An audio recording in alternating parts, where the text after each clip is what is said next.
On today's show, a wild overtime win for the Hawks on a Saturday evening at State Farm Arena, upending their nemesis in some ways in the Toronto Raptors. Back and forth, lots of fireworks in the final minutes and overtime, culminating in a walk-off win with Trae Young fighting AJ Griffin at the buzzer. We'll get into all of what transpired in the game, the latest on John Collins and the trade rumor front, and all that fun stuff and more coming up.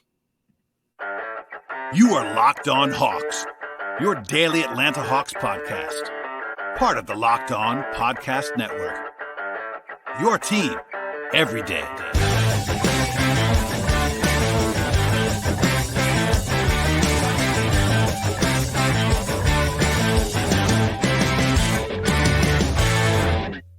Hello, friends. Welcome to episode 1352 of the Locked On Hawks podcast. I am your host, Brad Rowland, coming to you on a Saturday evening. It's November the 19th. And today's episode is brought to you by PrizePicks. First-time users can have a 100% instant deposit match up to $100 with promo code LOCKEDON. That is PrizePicks.com's promo code LOCKEDON. Today's episode is going to be getting into a lot of different topics. Very sort of jam-packed episode on this Saturday between the John Collins rumors that transpired over the weekend, the latest on Bogdanovic, and then as the headliner of the night, the Hawks getting a overtime win over the Toronto Raptors down at State Farm Arena. I was in the building for this one. It was a 124 to 122 back and forth. The Hawks were trailing for the majority of the game, not the entire game, but certainly the majority of it. Came back to tie it in the fourth quarter. Took chances to win the game at different times. They had a chance to lose it in regulation at the very end, and then some heroics from AJ Griffin at the end, including the walk-off winner in a tie game. Trae Young finds him in a perfectly executed full court, actually, after timeout play for the Hawks to kind of go in there and escape with a victory over a shorthanded Raptors team. So we'll get into all of it as we always do, but certainly a lot of back and forth here, lots of stuff to get through, and big picture, a nice win for the Hawks as they improve to 10-6 on the season, as well as a 6-3 record at State Farm Arena. So we'll dive in now. Some pregame context to touch on quickly.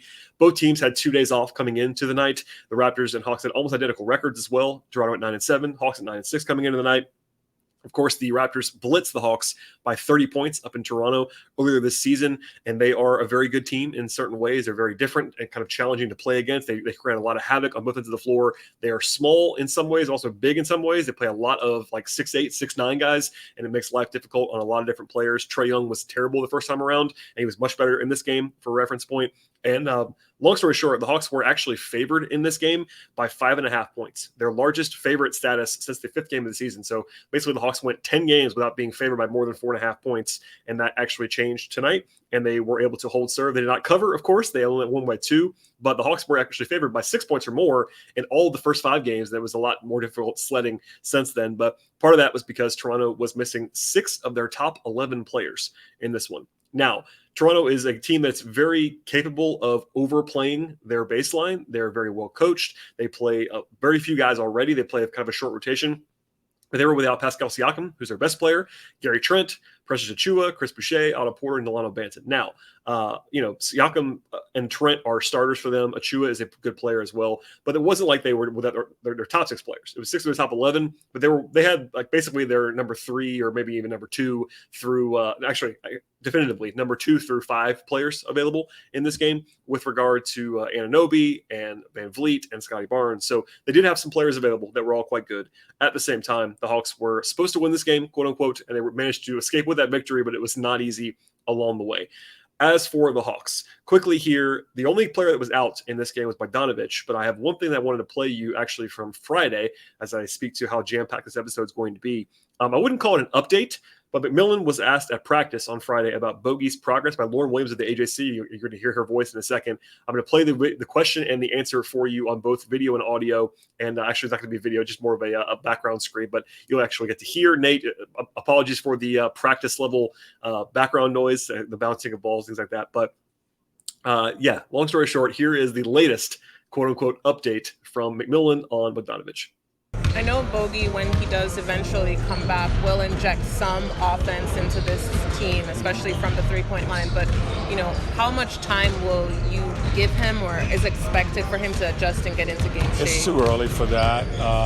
Once he gets back to, gets close to playing, well, let's just say when he returns, then I will talk with Bogey and our trainers about, his the number of minutes that he can play at that time, but it's really too early for that. What's the update on him? He's still moving, rehabbing, and getting up a lot of shots.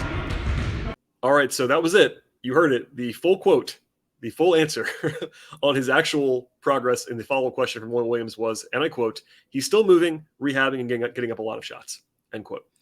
So everybody that is always asking me for updates on Bogdanovic, that's all we know right now. No timeline still, and I want to at least give you that audio, but that's kind of a funny, very, very short non-answer, and I'm still no timeline or anything official at all from the Hawks on Bogey. Okay, to the game itself. The Hawks, it was kind of uneven all the way through for Atlanta, and really offensively, it was kind of a struggle the entire night. If there was kind of some funny fireworks at the very beginning, the Hawks blocked 2 shots in the first minute or so. Trae Young blocked a shot and led to a layup in the first minute, which is kind of interesting. He was actually defending the quote-unquote center for the Raptors, Juancho Hernan-Gomez, a.k.a. Bo Cruz from the movies, if you watch that movie. But Trae was guarding a center, which does not usually happen, and Juancho's not really a center. He's more of a 4, but still, it was one of those weird quirks of a game where they were trying to hide Trae, and it actually kind of worked on Hernan-Gomez. But couple turnovers early on. That was the problem in the first half. They were leading out of the gate 11-6. Trae had a brilliant reverse layup. Capela was flying around on the glass, and then Murray hit a top of the key 3-pointer. Capela got switched on to OG Anunoby and actually held up beautifully, forcing a contested jump shot that he actually missed. Capela in switches was great all night. On paper, Toronto is not a matchup that Capela should be excelling against. Obviously, he's bigger than a lot of guys on the Raptors, but because they switch so much and because they're playing so small, it's kind of a challenge for him. He was really, really good in this game. Rotationally, it was pretty normal in the first half, and it changed after halftime. So we'll probably come back to this later on, but in general, it's been the Aaron Holiday for Trae Young early sub in the first quarter for a few minutes, and then they bring Trae back in. That all happened in this game. It was a 9-man rotation in the first half. Aaron Holiday and Jalen Johnson, along with, of course, Okongwu and AJ Griffin, who's been playing in every game recently, as he should at this point. In the second half, though, spoiler alert, the Hawks only played 8 guys in the second half, and none of them were Aaron Holiday or Jalen Johnson. They actually, after not playing at all in the first half, they put Justin Holiday in there in the second half, at least for some brief stints, and they played very short, especially when John Collins fouled out in the fourth quarter. Anyway, Trae had it going more in this game. He had been struggling pretty violently with his shot all year long. One game does not fix that, but Trae was much more efficient, had his floater going in this one, had a great one over the outstretched arms of Christian Koloko, who's like a 7-footer. It was a great sort of vintage play by Trae. AJ was really good. I thought he had a 3 early on, had a nice deflection that led to a fast break. Aaron Holiday actually kind of had a pretty funny missed possession before that. He dribbled around forever, missed Griffin a few times and turned the ball over. But that 3 by AJ actually gave the Hawks their biggest run of the game early on anyway. It was a 7-0 run, gave the Hawks a 7-point lead, but then things kind of spiraled out of control at the end of the first quarter. It was an 11-2 run by the Raptors, including a 3 by Scotty Barnes at the very, very end to give Toronto the lead back. And offensively, it was pretty gross. A 104 offensive rating in the first quarter. Defensively, they were solid throughout the night. And it wasn't perfect necessarily, but they played quality defense for the vast majority of the game.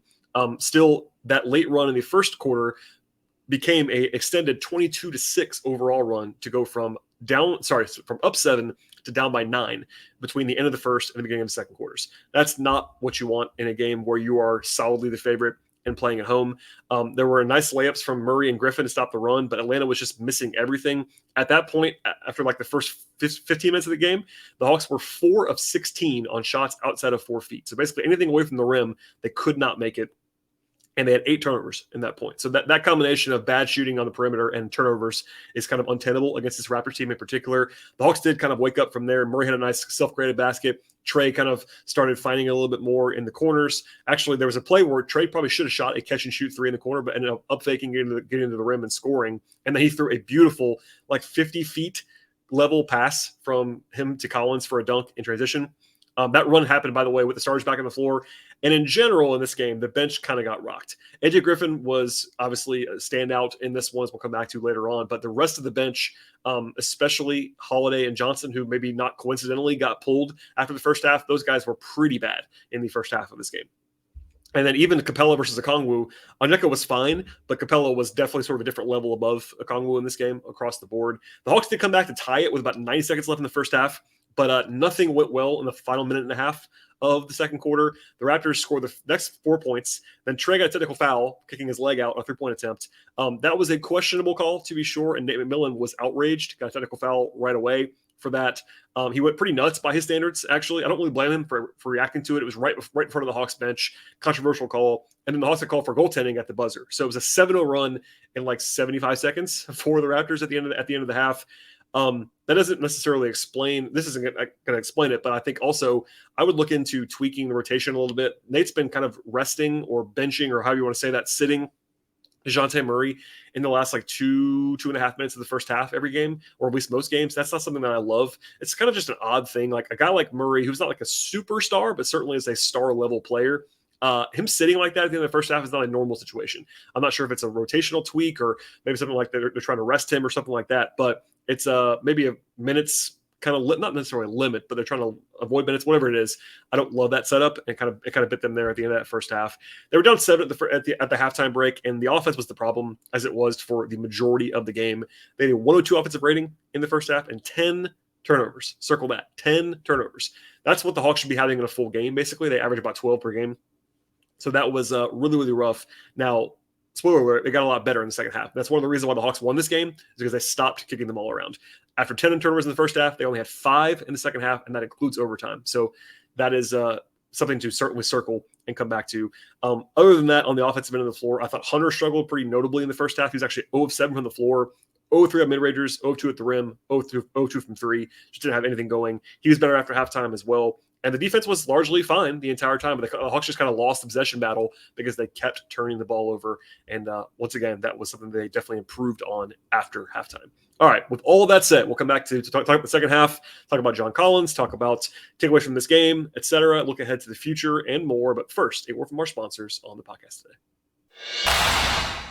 Today's show is brought to you by BetterHelp, and unfortunately, life does not come with a user manual, so when things are not working out as planned, it's totally normal to actually feel stuck. Navigating any of life's challenges can make you unsure of things, whether it's a change in your career, a new relationship, becoming a parent, or something totally different. Therapists are trained, and they really help you to figure out the cause of challenging emotions and learn skills that are productive in coping with what's happening in your life. That makes therapy the closest thing to a guided tour of the complex engine that you are. BetterHelp can bring self-empowerment to help you deal with the challenges of life, whether it's trauma or simply feeling overwhelmed.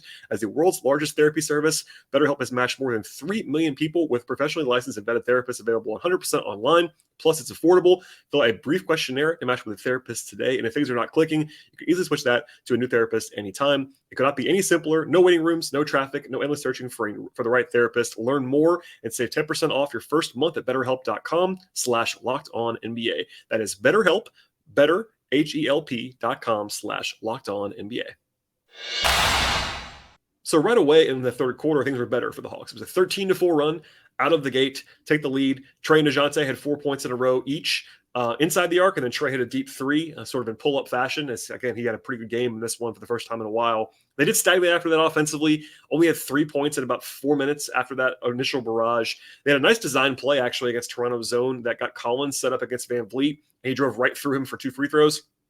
That's the kind of thing that when people ask what the Hawks should be doing to get Collins more touches, that's one of the reasons and one of the good examples of that. Also didn't do a lot of that this game. Collins was pretty quiet on offense, but that was a good design from Nate.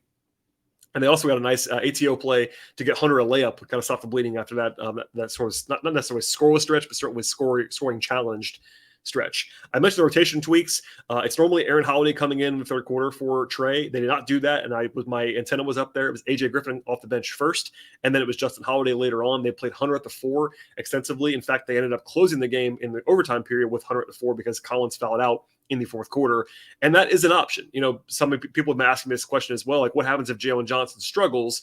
I know Tower Jones for the podcast brought that up. Like, how long are they going to keep playing Jalen? I think they're going to keep trying Jalen. He has been struggling on some level, and he is not a winning player right now, I don't think, because he's still young. I'm not bailing on Jalen Johnson, but I think if they're trying to win in the short term, Jalen is not probably helping them a ton right now. But the problem is they don't really have a lot of options, and basically the only one, sans Collins, is if they don't want to use Jalen, it's basically to go to Hunter at the 4. And Hunter has some challenges at the 4. It does help the offense sometimes, especially if you're going to play Griffin. That closing lineup tonight without Collins of Griffin and Hunter is doable. But the problem is you don't really rebound with that group, as we kind of saw in that overtime period. You also don't defend all that well with that group because Griffin is still a rookie. Hunter, while fine defensively, actually probably better than that defensively, but after 4, a little bit of a weird situation for him. You're pretty small, etc. So there's pluses and minuses there. But if you're wondering why Jalen didn't play in the second half, I should say, and why there was so much of Hunter at the 4 is because Jalen is not really helping them. He was pretty bad in the first half of this game, and then once Collins fouled out, that's kind of the only option they have is to go to Hunter at the 4. They used a challenge, Nate did, in the final minute of the third quarter. Actually, the correct operation there. Now, it did bite them a little bit later on, as we'll come back to, but it was the correct one. He won it. It wasn't a huge leverage play, but it did avoid free throws. So that was at least a winning, kind of take a potential of 2 points off the board challenge for McMillan. At the very end of the game, though, and this is one of those kind of flawed rules in the NBA, you only get one challenge, and because even with Nate winning it, they didn't have another one. And the Hawks actually would have probably gotten a play overturned at the end of the fourth quarter. But that's kind of why Nate maybe holds his challenges most of the time, but they won one here. Nice play later in the third quarter, actually, from Trae to find Hunter for a dunk, but they were still down by 7, and they basically played dead-even basketball in the third quarter. Still good, generally speaking, on defense, and they were better on offense in the third quarter, but Toronto only had 1 turnover in that third quarter overall and sort of out-possessioned them for the most part. Also, the Hawks only took 13 threes in the first 3 quarters. That is a comically low figure. Now, they took 12 after that in the overtime and the fourth quarter, which is better. But certainly that 3-point volume is not an issue that's not going away at this point. Again, only played 8 guys in the entire second half. One of the things that's weird about that, like only playing 8 guys is totally normal. But when one of the 8 guys has not played in the first half, it's a little bit stranger. That's at least something to want to point out to, especially because Nate's talked about not experimenting. That's kind of an experimental kind of thing there. It was a roller coaster stay from Justin Holiday. He was not fantastic. He did bank in a 3, but had a shot blocked once on a play where, to be fair to him, DeJounte Murray threw him the ball in a situation where you don't really want Justin Holiday trying to go full speed to the rim. That happened in that spot. Defensively, he was fine. He got up 5 shots, made 2 of them, made a 3, had a shot blocked at the rim, which was that play that I talked about with Murray a second ago. Had a bad turnover, so definitely up and down, but they trust him more on defense, I think, especially than Jalen. So that's kind of the end of that. When they brought Trae back in with 9 minutes to go, down by 5, it was a signal to me anyway that Nate was definitely trying to win this one, not necessarily at all costs, but trying to put the pedal to the floor a little bit. That ended up working out for them pretty well. They got a free point from technical foul from Scotty Barnes that was helpful at the end of this game. A big call with 6:40 left, though, was Collins drew a charge on OG Anunoby. He played it perfectly. It was called a block. The entire arena did not like that call. I know Twitter did not like that call either. I agree. I think it was certainly a charge. Now, it wasn't the worst call I've ever seen or anything like that, but it was certainly not one that was favorable to the Hawks. Nate had already used his challenge, so there was no option there. That became a 3-point play and the 5th foul on Collins. And while people have sort of pushed back on Collins this year, I think kind of sillily in a lot of different ways, that was a big one, not only because of the scoreboard, because it was his 5th foul, and he later would foul out on his 6th foul moments later. And with all that happening, the Hawks were down by 9 with 6 minutes to go. So they went back to Capela. So finally the starters went in there with 5.5, 6 minutes to go, down by 9. And you are an underdog at that point. No matter what the situation is against any team in the NBA, if you're down 9 with 5.5 minutes to go, you are not favored, even at home against a team that you're probably better than with their current personnel. Collins fouls out with 4:40 to go. And unlike his 5th foul, his 6th foul actually was a foul, but it was a smart play, sort of independent of the foul trouble that he had. It saved a dunk from Christian Koloko, and after that, Koloko missed both free throws. That was actually a huge swing that was very helpful for the Hawks, as well as getting free Chick-fil-A for the masses at State Farm Arena. But as I said before, they went to Hunter at the 4, as they kind of had to at that point. And after that, it was kind of all Hawks the rest of the regulation period. Trae made a floater. They had a chance to get to 3 briefly, and it actually got back to 8 at one point. Fortunately, Capela made a couple awesome defensive plays at the rim. Hunter then drove the defense. That was good to see. They were down by 8 with 2:30 to go, though, because after AJ missed a 3, the Raptors got a transition play that was 3-point play to go by, again, 8 with 2.5 minutes to go. There was a really bad defensive moment from Trae Young on that play. Now, Trae is kind of famously bad in transition defensively, and on top of everything else, that was a moment where he was certainly standing out in that way. And down 8 with 2:30 to go was pretty rough sledding. Now, next possession, Hunter hits a 3. Nice pass by Trae to set it up. And then the Raptors had an offensive foul near the half-court line to give the Hawks the ball back. And then Trae hits a 3. So that sequence of 3, foul, 3 was massive to go from 8 to 2, and they did it in 30 seconds. That was the huge blow they kind of had to have to get back in control of the game. And then they blew it off a defensive rebound on the next play, but they had 2 stops in a row, and Hunter had a fantastic box out on Christian Koloko. Now, I'm hard on Hunter for his rebounding, and he is not a good rebounder at all for the 3, much less the 4, but he had a great box out there on Koloko to draw a foul, drew the over-the-back call, went to the line, made both to tie the game with 1:30 remaining. Now, they got to stop from there. Trae pushed the tempo, got to the line again, and the Hawks were leading. So basically, that became like a 10-0 run in a short period of time, like a minute and a half, to go from down 8 to up 2, a massive swing in their favor. A pretty questionable foul call on Hunter on the next play against Anunoby at the rim. OG made both to tie the game, and then Trae missed a pretty tough floater that he definitely makes sometimes, but it was definitely a tough shot. Toronto tried to push it a little bit. Actually, a pretty good defensive play by Trae to be pesky against Barnes. That was the play that I mentioned earlier that I thought was probably off of Barnes, and the Hawks just couldn't challenge it. And with the new rules in place, it's not an automatic review. Like, you have to have a challenge to have that play challenged. I think the Hawks probably would have won that challenge if they were able to do it. That ended up being a big swing because, well, at least it could have been. I'll say this: the Hawks dodged a massive bullet at the end of the at the end of regulation. Murray allowed an offensive rebound. That was a pretty bad play by him, actually. And then Scotty Barnes missed what I would describe as 2 bunnies / layups in the final 3 seconds of the game. First one was on the drive. He misses it, gets the potential tip in, tap back, however you want to say that, and misses again. So that was very lucky. Not only did the Hawks erase an 8-point deficit with 2.5 minutes to go, they also were in a tie game, Raptors ball at the end with 2 shots that I would say Barnes makes at least one of those 2 shots 90% of the time, maybe even higher. So the Hawks easily could have lost this game in regulation. So it takes some good fortune always, but that was certainly one that they were thankful for at the end of this one. But I will say defensively, they held the Raptors to 35% shooting in the fourth quarter. They did a good job overall, and then we'll dive into the overtime period now. So they traded some baskets for the most part. Capela had a great possession against Barnes one-on-one defensively and drew an offensive foul. He was so key defensively in switching and playing against Anunoby and Barnes in space. Not always Capela's absolute best thing, but he was really good in this game on that. And then AJ Griffin kind of took over the game a little bit.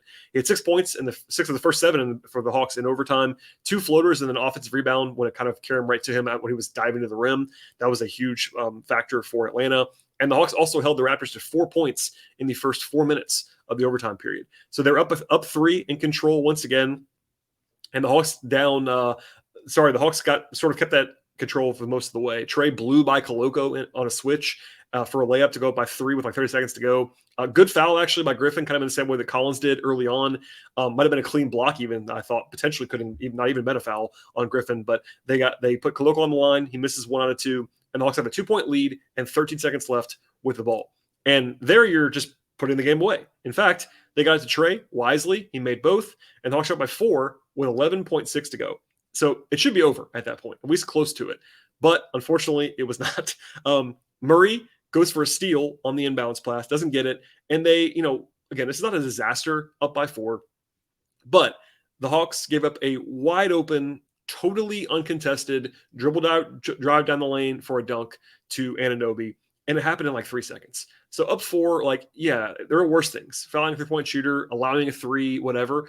But you want to do something to make them do something there to waste more time. Anyway, an easy dunk. And the Raptors, they couldn't get the ball to Trae again. That was kind of a big thing. After the first time they did, second time they were not able to get the ball to Trae. And DeAndre Hunter, who actually got to the line a career high 14 times in this game, he was 11 of his first 12. And the last 2, he missed both. So the Hawks are up by 2. That left the door open in a big way for Toronto, and they tried to barrel through it. They got to the line, Anunoby did, tied the game. And if you're a Hawks fan by now, I'm sure, even if you are listening to this podcast in the middle of the night, or if you missed the game, if you're not on social media or whatever and haven't seen the play yet, I definitely want you to go find it at this point. It was a brilliant play by the Hawks, but a tie game, 3 seconds to go, or 4 seconds to go, something like that. And they inbound it to Murray. He hits a streaking Trae Young at full speed, which is a key part of that play. And there was nobody back, kind of inexplicably. AJ Griffin said after the game that he was kind of sneaking back there on his own. That wasn't necessarily part of the design, but basically there was nobody back there for AJ Griffin. And Trae wisely, we figured out he had enough time to get the ball in the air to AJ. And then the young guy, fortunately, knew to kind of rush the play a little bit and not take his time on the finish. Executed perfectly. He makes it. Nate said after the game that it's play that they often run, and I know they have run that kind of late clock play before, where the key is again getting Trae going downhill at full speed, but it was flawlessly executed. Nate said that as well. They work on it all the time, but that was a play that like you have just enough time to do it. It works out perfectly. Trae delivers it on time. Murray had a good sort of quick pass dump off to Trae on the run, and it was perfect. And they walk it off, and they win it, and they escape. And kind of a crazy one all the way around. Again, I don't want to dwell on this too much, but they could have lost the game regulation very easily on the Scotty Barnes play. The Hawks trailed by 8 with 2:30 to go. But all that stuff happened, and they escaped with the win. And it was certainly one of those nights where like it was on the knife's edge the entire time, but they managed to get out of there with a victory. Okay, I talked about all of what transpired. I'm going to have some more analysis and my observations and takeaways from this one, as well as the latest on John Collins and more. But first, a word from our sponsors on the show today. Today's show is brought to you by PrizePicks. If you're looking for a daily fantasy option in the NBA or anything else this year, check out the award-winning app at PrizePicks. PrizePicks is daily fantasy made easy. I love it, and I know that you will too. It's so very easy to use. I can vouch for that. I've been playing on PrizePicks for quite some time. It's really intuitive to make your experience a whole lot of fun, and it's very, very easy to use in general. All you do is pick 2 to 5 players, choose whether they actually have more or less than a certain number of points, rebounds, assists, or any other stat that you're looking for. And at PrizePicks, you win up to 25 times the money on any entry that you might have. It's you against the projections. PrizePicks offers numbers on sports that you might enjoy. That includes beyond the NBA, which of course they do have, college basketball, WNBA, NFL, college football, MLB, NHL, PGA, soccer, esports, NASCAR, tennis, MMA, boxing, cricket, and many more. An entry can be done in just 1 minute or less. It's that easy and that quick. PrizePicks also has safe and fast withdrawals, and they're operating in more than 30 states now, including Georgia, as well as Canada. Download the PrizePicks app or go to PrizePicks.com today to sign up and play right now. First-time users have a 100% instant deposit match up to $100 with promo code Locked On. Do not forget to enter that promo code Locked On at sign up for the instant deposit match up to $100. It's 100% instant deposit match up to $100 if you use that promo code Locked On. Check it out now at PrizePicks.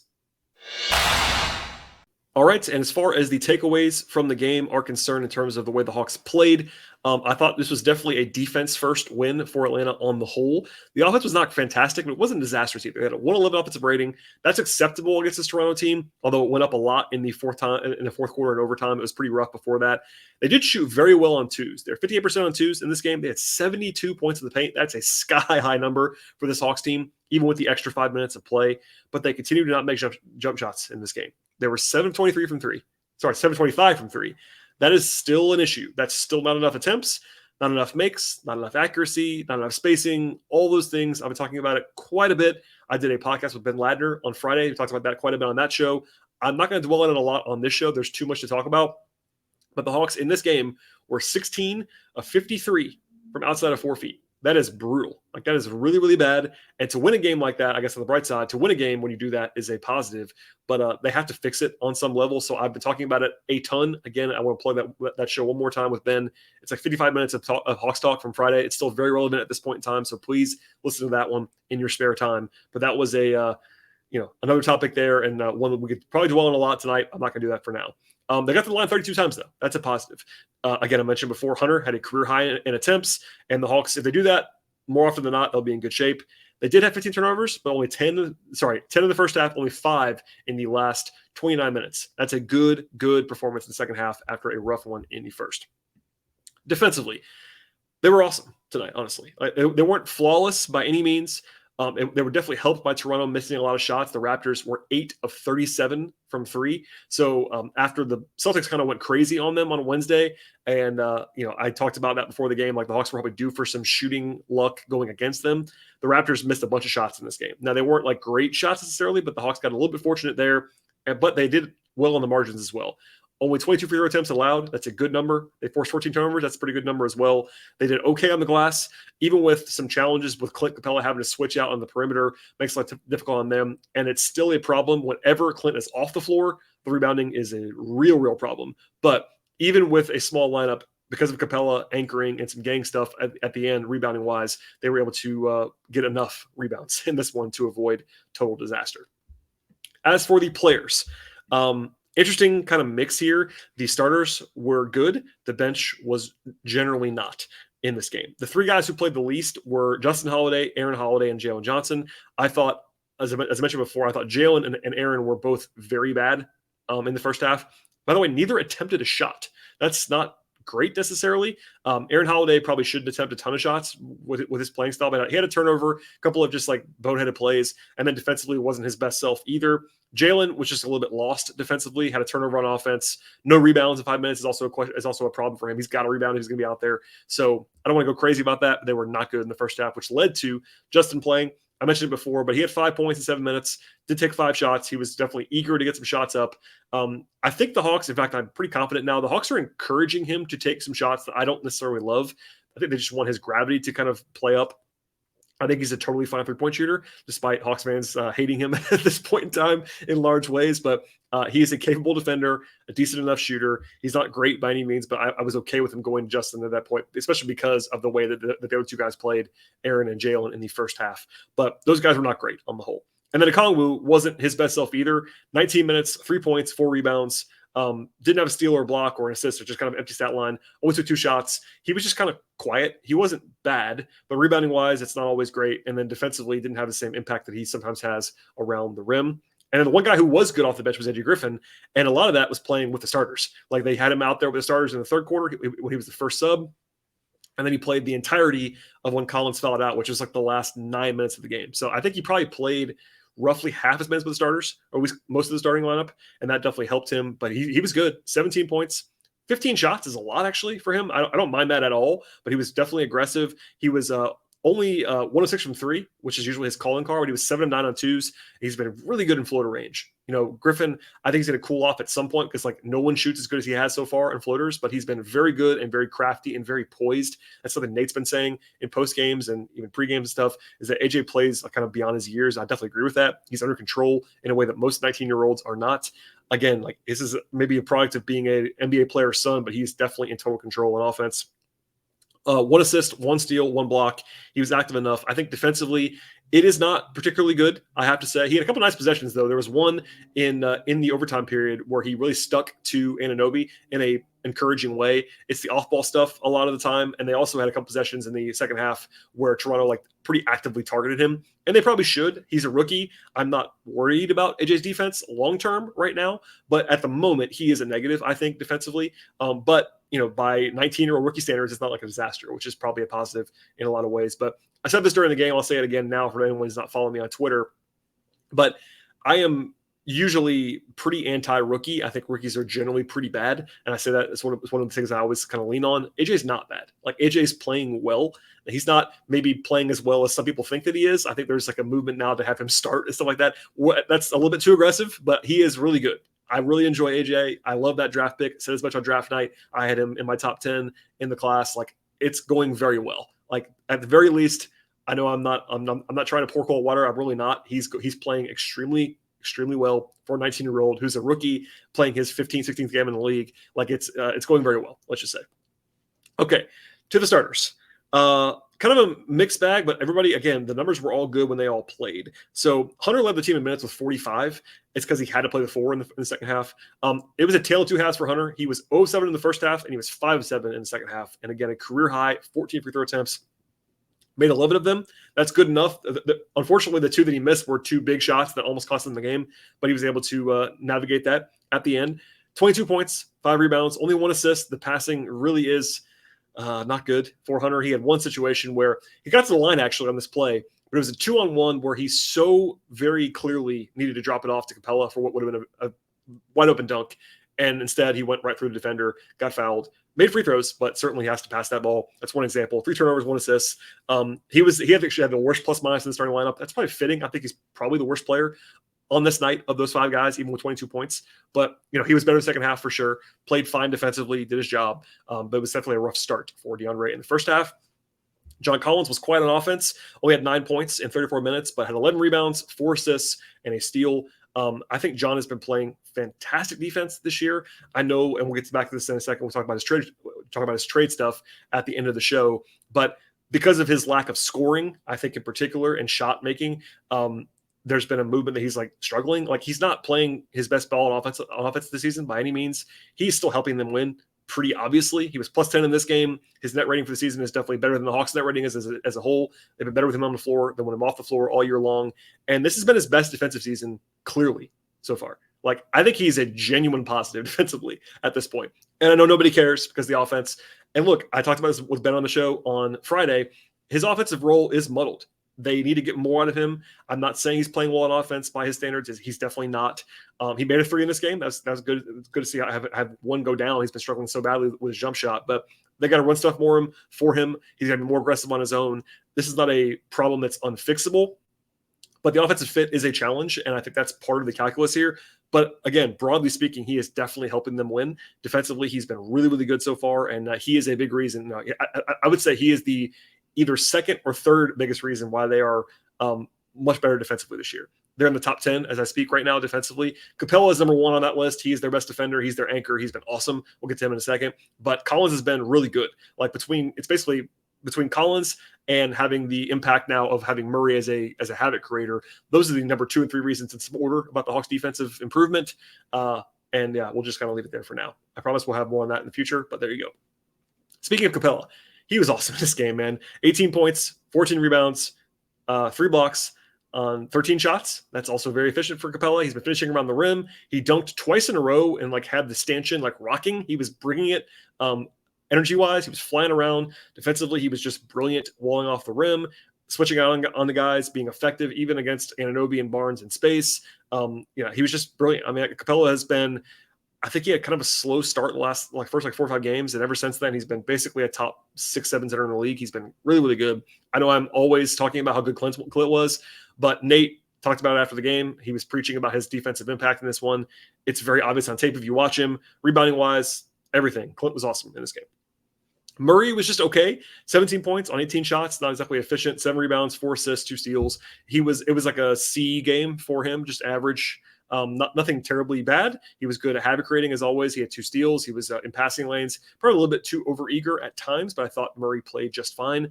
And then Trae Young had a good bounce back here. Trae was so bad against the Raptors the first time. 10 turnovers, couldn't get anything going. He talked about it after the game tonight, how he was so bad that first game. But 33 points, 12 assists speaks for itself. But he was also very efficient in a way that Trae has not been this year. He was 9 of 17 on 2s. That's much better than it's been. 2 of 4 on 3s. Got to the line 9 times. Only 2 turnovers. It was a across-the-board, very good game for Trae. Defensively, hit and miss, as always, but he made a couple nice plays, sticking his nose in there a little bit more than he has. He was better on that end of the floor tonight than he was on Wednesday against Boston. So it was good to see Trae have a step-forward game. Again, I've said this a number of times. I'm not worried at all about Trae. I never have been. But he's not played to his standard this year. And I think tonight was up to his standard and more. He was really good in this game, which is nice. Okay, so from there, the Hawks played well, obviously, in this one. We'll have some final thoughts about the look ahead at the end of the podcast. But generally speaking, was it a performance that you want to send to the Naismith Memorial Hall of Fame? No. The Hawks should have won the game by more. They should have played better than they did on offense in particular.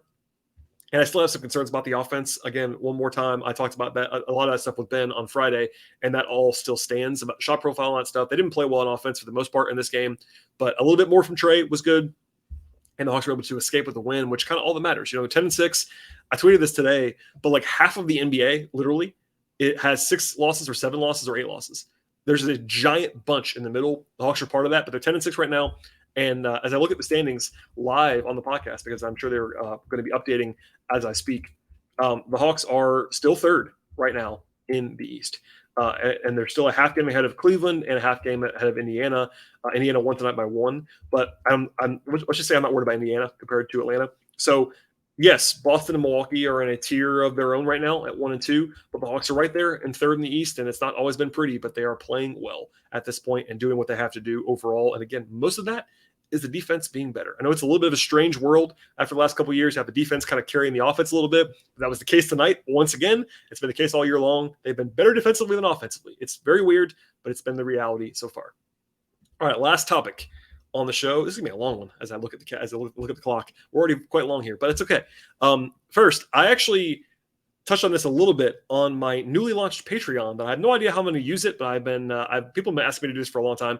I'm not charging. People can pledge if they want to on my Patreon, but it's just another outlet for me to have in the wake of Twitter maybe dying, all that fun stuff. So I touched on a list a little bit there. Maybe that's where I'll use it for, to have this stuff that's not quite emergency podcast worthy. But on Friday morning, Shams Charania put out a report. It was sort of one of his inside pass columns. It was headlined by John Collins nationally. And it said basically the Hawks, quote, have opened up preliminary trade discussions, end quote, around John Collins. I'll say this. It's been happening for 2.5, 3 years at this point. So I'm not really sure how you open up preliminary trade discussions of a guy who's been available for all that time. Make no mistake, he's been available. I know there's like one corner of fans that are like, wait, he's not, this is just the same thing again. He's never been available. And like, this is all media creation. That's not true. Like, as someone, I've never wanted Collins to be traded. I like Collins a lot. It's not a media creation. He has been available, and they've been in trade talks with John Collins for a long, long time in different ways. Basically, every summer, every deadline, he's been available for 3 years. But this is all a little bit weird because there's not a lot new in this report. That's my kind of spoiler alert going into all of this stuff. He did report that the Suns have some interest in Collins. That's a new-ish kind of thing. But he also hedged that immediately by saying that they, quote, appear uninclined, end quote, to take on Collins' long-term money. That is because of Phoenix's tax concerns. There's been this talk about Collins being overpaid. I've talked about this a lot. He's actually not overpaid. I know it's a lot of money, but he's basically making 18% of the cap this year, and he's a top 80 to 100 player in the league. That's a totally fine contract. I know it's a lot of money, but the cap is going up, folks. People that you might think are not worth $20 million a year, $25 million a year are going to be making that. The mid-level exception is going to be like $17 million a year in a couple of years. It's like you got to have some recalibration about what guys are actually making. Anyway, by the way, somebody asked me this the other day, would I choose overpaid or underpaid if I had only those two options for John Collins? And I would say he's underpaid on those two options. Now, I'm not saying he's some great value. And I did say this a lot. The Hawks could have negotiated and probably should have negotiated harder with Collins and got him to sign for less because he didn't have a lot of leverage when he signed. But that deal was totally fine. It's a positive value contract. Anyway, Shams also reported a video appearance later in the day that the Jazz have, quote, made an inquiry in recent weeks and months. So that phrase is not something that I'm enjoying. Shams has been using it a lot right now. It's just so vague. But in fact, in that writing, he used it for Jay Crowder and the Hawks having interest there. I talked about Jay Crowder quite a bit in like training camp about this stuff when it came out. And he's still been saying, the Hawks have been talking to the Suns in recent weeks and months. That could have been over the summer. That applies to that. I think there's not really a lot new in what I've been able to dig up in the last couple of days. Like, I think this is pretty stagnant on the Crowder front. I think it's pretty stagnant on the Collins front. Is there a deal potentially for Collins to go to Phoenix? Maybe. I think it's definitely plausible. If you're the Suns, you probably want John Collins. Like, John Collins would help you win. He's better than what they have. There's no question in my mind. John Collins is a better player than Jay Crowder. I think John Collins is a better player than Cam Johnson, who is currently hurt for the Suns, and he's more of a hybrid 4, like more of a 3-4, whereas Collins is more of a 4.5. But if you're the Suns, sure, you would want John Collins. I wouldn't be eager to trade Collins for Jay Crowder and whatever else, but I understand the thinking on that. I'm not saying Collins is untradeable by any means, but what I am saying is, like, this is not really new. I think he's been available. If you thought that they were going to pull him off the market based on this season, that's not happening. I'll tell you that. And, for instance, like Utah being rumored to have interest in Collins is not a surprise. Like, Danny Ainge has liked Collins for a while, dating back to Boston, but they're in a weird situation. The Jazz are, like, they were supposed to be tearing down, and now they're playing well, but they also have Lauri Markkanen, who's playing great this year, but it's a small sample size. Like, it's kind of a give and take there on the Jazz. So who knows? But, I think right now, generally speaking, I'm in hold mode when it comes to Collins. I don't think that he's going to be traded anytime soon. Even within that reporting from Shams, he said the Hawks don't have an imminent deal in place, and executives around the league believe a potential deal will be weeks and potentially months in the making ahead of the deadline in February. So, like, it's just what it is. It's one of those things that, like, got a lot of attention on a Friday morning. I think Collins is available, but do I expect a trade anytime soon? No. And to this point, I swear to you, I've yet to see what I would describe as a deal that is conceivable to me when it comes to, like, actual value that makes the Hawks better in the short term. Now, are there deals that the Hawks can make that would make them maybe better long term? Potentially, if they want to go out and get picks or whatever. But all indications are the Hawks want to win now. And, like, trading John Collins for Jay Crowder in a first-round pick, Jay Crowder plus filler, by the way, Dario Saric or whatever, doesn't make you better.